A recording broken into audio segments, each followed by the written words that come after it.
नंदनवन में बांस के बहुत से पेड़ थे।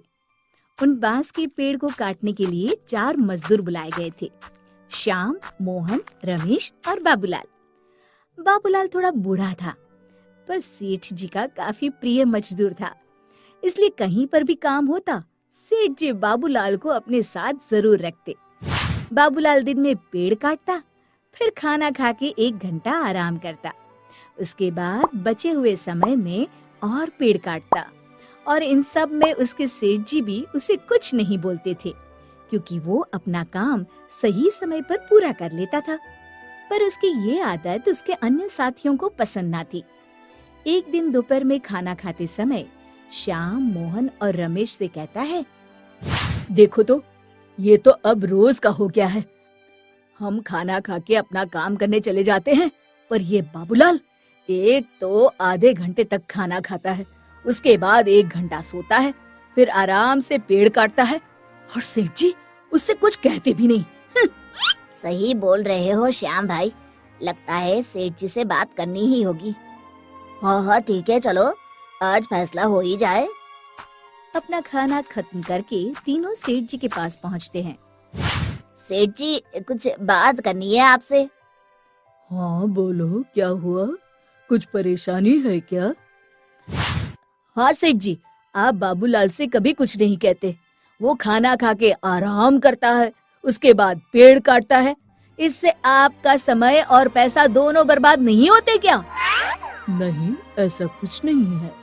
बाबूलाल तुम लोगों से ज्यादा उम्र का होने के बावजूद मुझे रोजाना सबसे ज्यादा पेड़ काट कर देता है। अच्छा ऐसा है तो प्रतियोगिता करवा लीजिए ना। हाँ ये सही कहा श्याम भाई ने, प्रतियोगिता करवा लेते हैं, फिर पता चल जाएगा कौन ज्यादा मेहनती है। ठीक है, तुम लोग यही चाहते हो तो यही सही। इतने में बाबूलाल भी वहां आ चुका था। सेठ जी ने बाबूलाल को बुलाया और दूसरे दिन होने वाली प्रतियोगिता की घोषणा कर दी, और ये भी कहा कि जीतने वाले को 10,000 रुपए का इनाम मिलेगा। सब खुशी खुशी अपने काम पर लौट गए। अगले दिन तय समय पर सब आ गए। श्याम, मोहन और रमेश आने के साथ ही जल्दी जल्दी पेड़ काटने में लग गए, और बाबूलाल हमेशा की तरह आराम से पेड़ काट रहा था। लंच का समय हो गया, सब जल्दी जल्दी खाना खा के फिर से पेड़ काटने में लग गए, और बाबूलाल रोज की तरह खाना खा के 1 घंटे बाद लौटा। देखो आज भी बाबूलाल आराम से ही आ रहा है। हाँ, अभी तक इसके 3 पेड़ ही कटे हैं, और हम लोगों के उससे भी ज्यादा है। इसे किसी चीज का मोल ही नहीं पता। जाने दो, हमें क्या, अब विजेता हम 3 में से ही कोई एक होगा ना। अब सब अपने काम में लग गए, और बाबूलाल भी अपनी धुन में पेड़ काट रहा था। शाम हुई, सेठ जी वहां पहुंचे जहां सब की लकड़ियां अलग अलग रखी थी।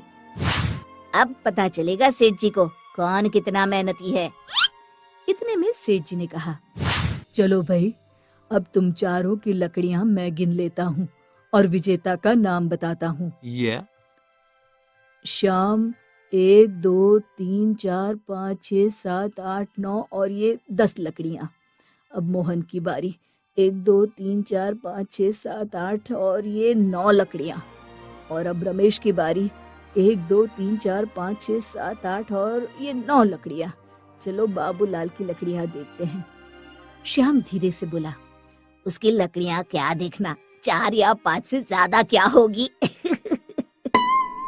बाबूलाल 1 2 3 4 5 6 7 8 9 10 11 और ये 12 लकड़ियां।